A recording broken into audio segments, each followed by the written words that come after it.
Welcome to the Explainer. Today, we are decoding the invisible technology that is literally powering massive SaaS platforms, enterprise clouds, and the absolute latest AI systems.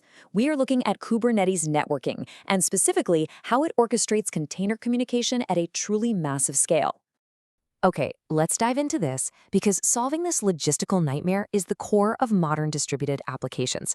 I mean, imagine an application running 1,000 different containers. You've got your front end, payment processing, databases, AI inference, and they are all starting, stopping, and migrating across servers dynamically. How do they actually find each other? How does traffic get routed when the destination is constantly changing? To build our mental model, we're going to go layer by layer. We'll start with the chaos of containers. Zoom into the micro level with pods, step out to services, then the macro level with ingress, and finally tie it all into the cloud-native big picture. Rest assured, by the end of this, the whole system is going to make perfect sense. Let's start with Section 1, the chaos of containers. Why does modern container infrastructure even need this level of automated networking in the first place? Well, think about traditional infrastructure. It relied on static physical servers and virtual machines that, honestly, just sat there. Modern infrastructure, however, packages code into these highly portable containers. Now, this flexibility is absolutely incredible for scaling, but it completely shatters old networking models. You simply can't rely on static, unchanging network maps anymore. It's kind of like a giant apartment building where the residents, the containers, are constantly moving in, moving out, and even changing apartment numbers on the fly. If apartment A needs to send a package to apartment B, a traditional delivery system breaks down fast. Kubernetes acts as the automated building management, instantly updating the directories so packages always route correctly, no matter who moved where. Moving on to Section 2, the micro level. Let's look at pods and IPs, the absolute basic building blocks here. So the crucial point is that Kubernetes doesn't actually manage individual containers directly. Instead, it uses what's called a pod. A pod usually contains one or more containers and acts as a single deployment unit. Whether it's a front-end pod, a payment pod, or an AI inference pod, networking happens at this pod level.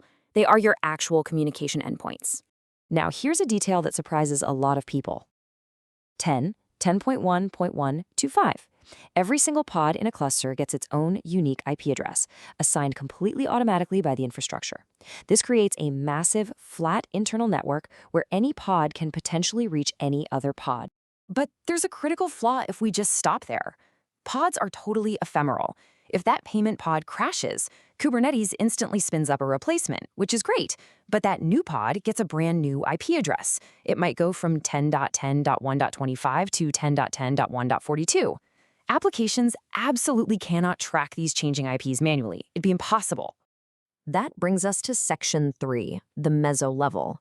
Let's introduce Kubernetes services and see how they create network stability. Imagine a system without a service. An order pod pointing directly to a payment pod's IP is going to break the exact moment that payment pod dies and restarts. The fix? We introduce a service. Now the order pod points to the service, and the service safely routes that traffic to the healthy new pod. By definition, a Kubernetes service provides a stable network identity for these changing pods. It acts as a permanent abstraction layer. Even if the actual pods behind it are crashing, restarting, and changing IPs 100 times a minute, the service address remains perfectly stable. It completely hides all of that chaotic, changing complexity from the rest of your application. And this brilliantly illustrates another massive benefit of services: internal load balancing. If you have, say, 10 copies of a payment pod running, the service automatically distributes the incoming traffic across payment pod A, B, and C. This ensures that no single pod gets overloaded, dramatically improving the scalability of your entire distributed system. To make things even easier, Kubernetes actually includes an internal DNS. So instead of the order pod trying to remember even the service's IP number, it literally just asks for payment service by name. The infrastructure automatically resolves that name to the correct location. It completely removes the need for any manual tracking. All right, let's zoom out to Section 4, the macro level. How do we manage external traffic with ingress? Because here is the next logical challenge. Everything we've built so far is a private internal network. If you have a front-end app running inside, internet users can't directly reach those internal pods. So how on earth does a real user actually log in or view a web page? The answer to that is Ingress. Ingress acts as the centralized gateway, essentially a reverse proxy that manages external traffic entering the cluster. When traffic hits the edge of your cluster, the Ingress controller looks at the request and decides exactly which internal service should safely receive it.